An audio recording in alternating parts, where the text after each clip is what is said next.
Being a residential care provider has a lot of challenges. And I don't just come on YouTube or Instagram and give y'all a lot of fluff. I'm giving you the real life based upon my experience and situations that I go through so that you can be aware that these are some of the things that may happen. I do talk to other providers and they go through the same thing. Some people just don't discuss theirs. But because I am a mentor to individuals that want to do this business, I want to be honest with you and tell you everything and give you information based upon my experience. Okay, good or bad. I'm going to tell you good things and I'm going to tell you the bad things.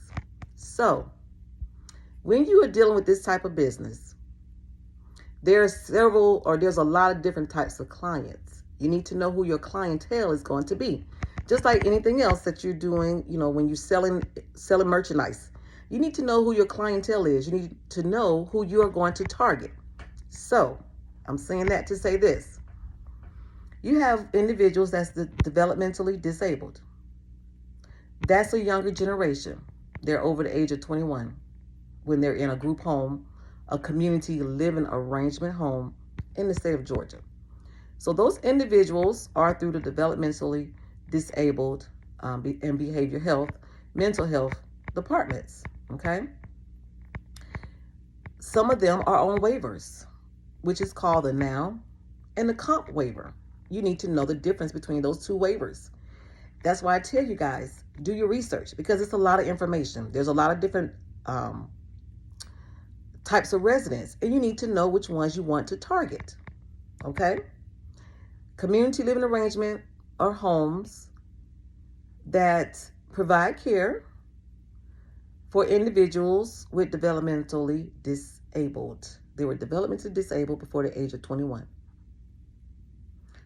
It could have been a brain injury. They could have been born that way. You need to be, or they need to be, on a NOW or a COMP waiver for those services, okay? Personal care home is for individuals that need assistance. They don't necessarily have to be elderly. They can be young folks. They can be over the age of 21. They need some type of assistance. They may have some mental disorders also, some mental health challenges. Some of them may even have behavior challenges. Some may be elderly. So you need to know your demographics, okay? With that demographics, personal care home, they're also on waivers if they're on Medicaid. The waivers are CCSP, SOURCE, and sometimes ICWP. You need to look those up, see what those different waivers are. They have different criteria, okay? You need to know that information. All right, so I'm not going to be long on this video, but you need to know the differences between those different waivers and what type of clientele that you're going to get.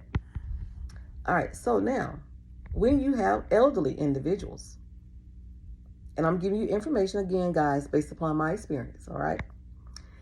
When you have elderly individuals, they're going to have health issues, health challenges, okay?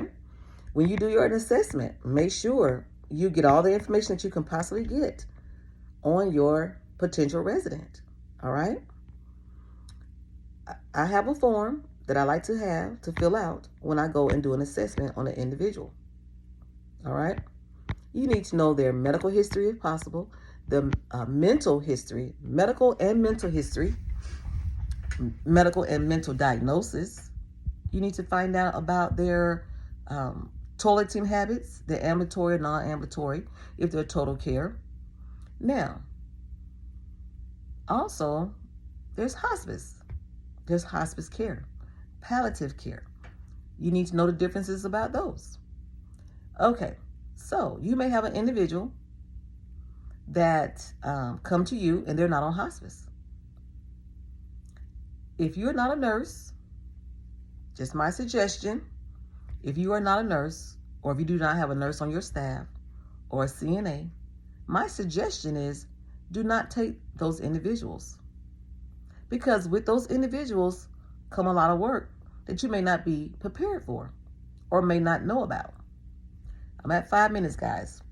So one of the things I'm going to tell you before I end this video, that I will elaborate more on it in another video. So say you take an individual that comes from a nursing home, you definitely need to screen those, okay? And you may want to go more than once to see that individual, because you can't always go by just the one initial visit. You need to know a lot about that individual, okay? Excuse me, guys.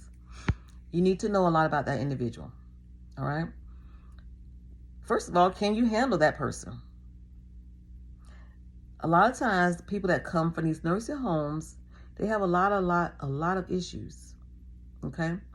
Some of them may be drug addicted previously. They may be smokers. They may have COPD, CHF, which is congestive heart failure. They may have lung disease. So they may have a lot of health issues that are serious. So when you admit them into your home, you need to make sure that you can handle their diagnosis, all right? I will elaborate more on that, guys. I just want to give y'all a little bit of information for today. I'm at 6 minutes, 6.34 minutes. So my time is up.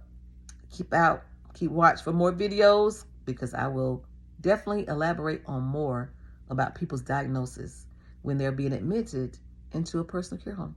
Take care, guys. Happy Friday.